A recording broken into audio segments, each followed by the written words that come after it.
Hello दोस्तों, अस्सलाम वालेकुम। Welcome to Urdu media. मज़ीद अच्छी और मालूमाती वीडियोस देखने के लिए हमारा चैनल ज़रूर सब्सक्राइब करें। शुक्रिया। हर रोज शेव करने का नुकसान। बर्लिन यूनिवर्सिटी के डॉक्टर मोर ने शेव, ब्लेड और साबुन पर बरसों तजर्बात किए हैं। इसके बाद उन्होंने जो नताइज हासिल किए हैं वो ये हैं। शेव से जितना नुकसान इंसानी जिल्द को पहुंचता है, शायद ही जिस्म के किसी और हिस्से को पहुंचता हो। दरअसल शेव का ब्लेड या उस्तरा जिल्द को मुसलसल खुरचता रहता है और हर शेव करवाने वाले की ख्वाहिश ये होती है कि चेहरे पर ज़रा भी बाल महसूस ना हो, ताकि चेहरे के हुस्न निखार में कमी ना हो।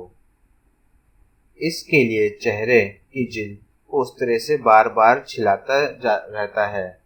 इससे चेहरे की जिल्द खराब होती है और तरह तरह के अमराज कबूल करने के काबिल हो जाती है। गंदा उस्तरा या ब्लेड चेहरे पर फेरने में ज़्यादा ताकत खर्च की जाती है। इस तरह जिल्द को मज़ीद नुकसान पहुंचता है। जिल्द पर ज़ख्म बन जाते हैं। ये ज़ख्म अगरचे आंखों से नज़र नहीं आते, लेकिन जलन का एहसास होता रहता है। जब जिल्द पर खराश आती है तो जरासीम को अंदर दाखिल होने का मौका मिल जाता है।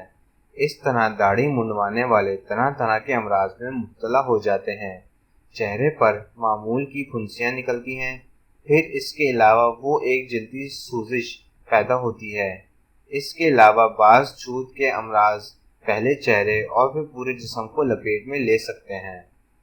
इन अमराज के नाम ये हैं: मासे, जल्दी खुश्की, कील, छाइयाँ, नाक पर दाने, आम फोड़े, फुंसियाँ, एक्जीमिया, पत्ती उछकना और एलर्जी।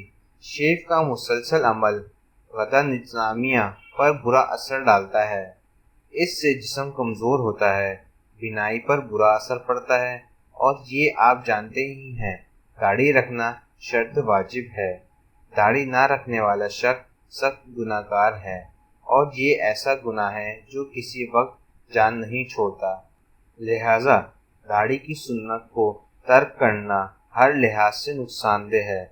इससे दुनिया के लिहाज से भी और आखिरत के लिहाज से भी। जो लोग दाढ़ी नहीं रखते, शेव करते हैं, वो इन तमाम बीमारियों को दावत देने के साथ साथ नबी पाक सल्लल्लाहु अलैहि वसल्लम की सुन्नत के भी तदारुक हैं और अल्लाह ताला के हुक्म के खुल्लम खुल्ला नाफरमान भी।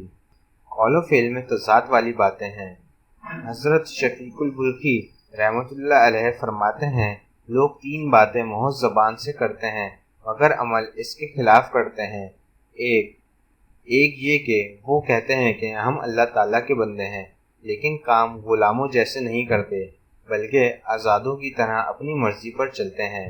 नंबर 2, ये कहते हैं कि अल्लाह ताला ही हमें रिज़्क़ देता है, लेकिन इनके दिल में दुनिया और मुता दुनिया जमा किए बगैर मुतमईन नहीं होते और ये इनके इकरार के सरासर खिलाफ है। 3, ये कहते हैं कि आखिर हमें मर जाना है, मगर काम ऐसा करते हैं जैसे इन्हें कभी नहीं मरना। हमारी वीडियो देखने का शुक्रिया। हमारा चैनल सब्सक्राइब करना ना भूलें। अल्लाह हाफ़िज़।